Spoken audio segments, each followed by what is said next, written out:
Okay. What's good, my kings and queens? Hi, Bible babes. Hi, beloveds. It is your lovely host, Micah Moore. Okay, so I wanted to talk about being simple-minded, right? You might hear in the Bible, God calls them, oh, you simple-minded people. And it's really just a way of saying you're boring, you're plain, you fit into the line of everybody else. You don't stand out.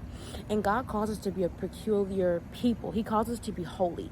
Holy, when you break it down into the Hebrew context or translation, it means apart. He's separate. He's different. So if everybody's going this way, you should be going the opposite way. You should not be following what everybody else is doing, following the trends, just doing what everybody else is doing. But I wanted to talk primarily about what I saw today.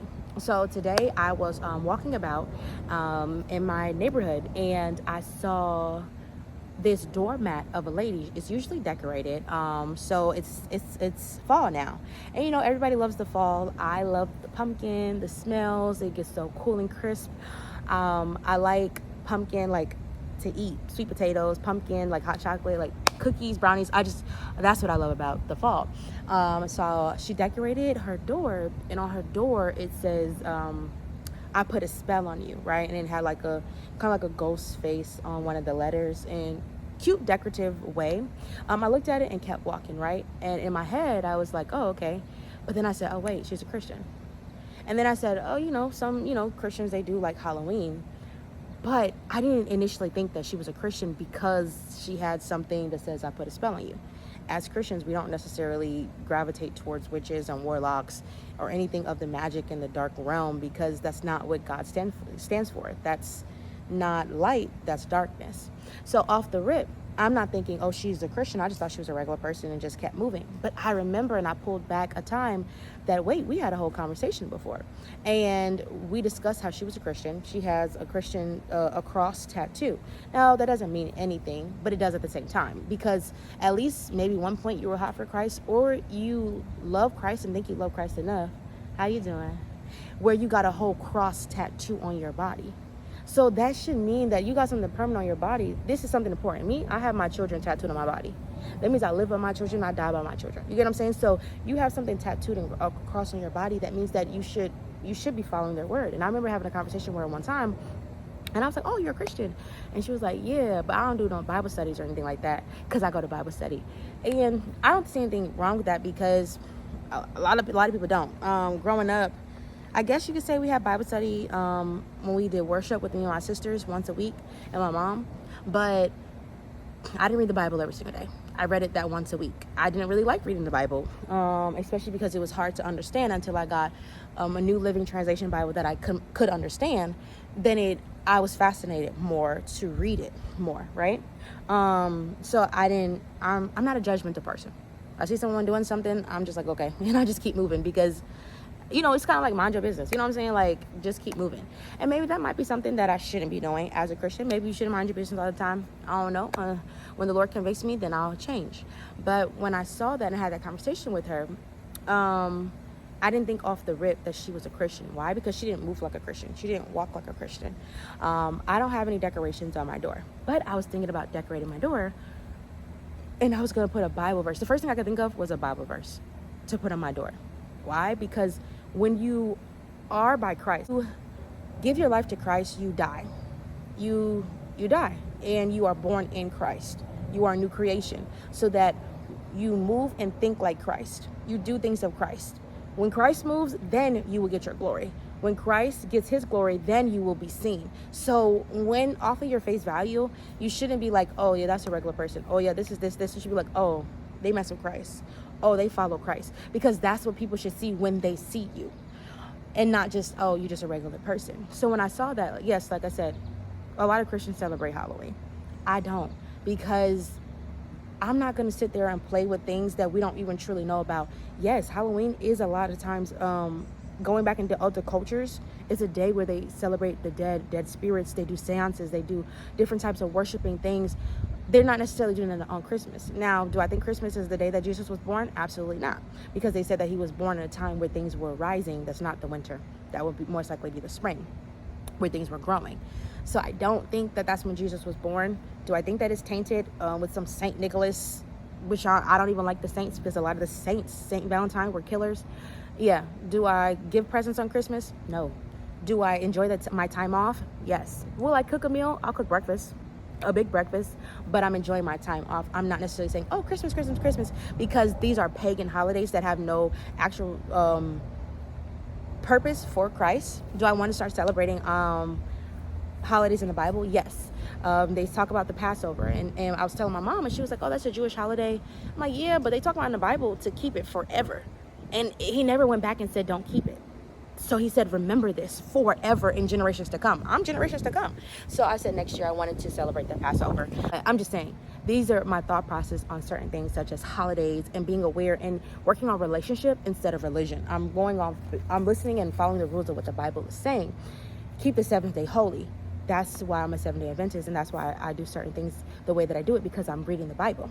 Going back to what I'm saying, when you are a new creation and you are in Christ, the way that you move has to be of Christ, and you no longer see yourself. You see Christ. Christ has to go through you. So when I was seeing her, I was just like, oh, that's a regular person. Nothing stood out and said she's a Christian.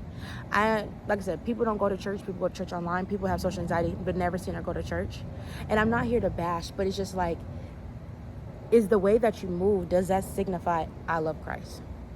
And I know people will be like, you don't have to go to church to have a relationship with Christ. You're right, you don't. But at the same time, it does help. It's kind of crazy to be like, I'm going to be celibate. I don't have to have sex, but I'm going to go to an orgy party. It's going to be harder, right? So it's like, or you can surround yourself with people that are going to encourage you and help you with your walk with Christ. It makes things a lot easier, and it does build that community a lot more.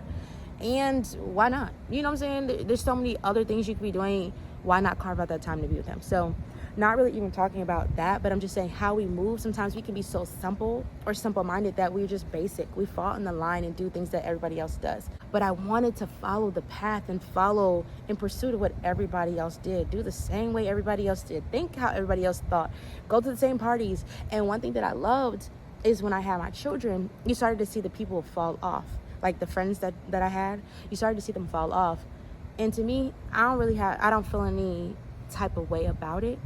But it also puts you in a better purpose, because those people didn't have the same mindset and perspective that I have. They didn't have the same religious or relationship that I had. Or if they do love God, and which none of them did, they was like, oh yeah, I love Jesus. Yeah, we still gonna go drink and get drunk. Not to say I never got drunk, not to say I never got high, because I did a lot.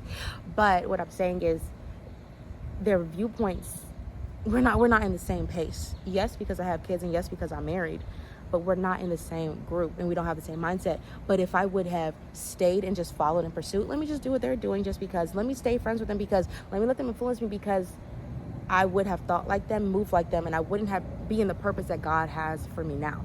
I wouldn't be in the alignment that God has for me now, doing what I should be doing, preaching the gospel, talking about God. I'd be just like everybody else. And when I was dressing like that and when I was looking like that, I was boring. I was basic. Nothing stood out about me. My compliments were just like, oh yeah, you look cute. Oh, you're pretty. Oh yeah, I like it. I like your hair.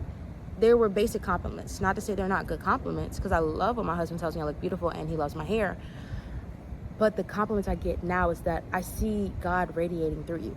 It's deeper. Like if you like to read books, if you like poetry, I love a good romance. So I like to hear the deeper. I like to see the deeper. I don't want just the basic, oh, you look good. Oh, girl, I love the outfit on you. You look good. No, I want to say, I see your growth. I see you're growing. I see, you know what I'm saying? Like, I see you, and I guess I want something more than just the basic and the generic. And we can get so, I'm sorry that it was slanted. We can get so used to being like everybody else when that's not what God had for us. I'm gonna move it down here. When that's not what God had for us. He didn't want us to be like everybody else. He gave us a purpose and a calling for a reason, and we may seem crazy following that calling. They seem crazy in the Bible following the calling, but that's the thing. You're supposed to seem crazy. And one thing I don't like, right? When Christians do something, it's like, oh, that's crazy. But when someone else of worldly says it, right? So right now on social media, they're like, it's crazy until it works. It's crazy until you're making money. It's crazy, right? But when we were saying that in the Bible, it's crazy until God actually shows a blessing. Yeah, I didn't think that the Red Sea could part until it did. It sounded crazy until he put that staff in that water and the sea parted. It sounds crazy that he can turn water into wine. It sounds crazy that he beat on the rock and water came out. It sounds crazy that manna came from heaven. They don't even know what manna is. We still don't know what manna is.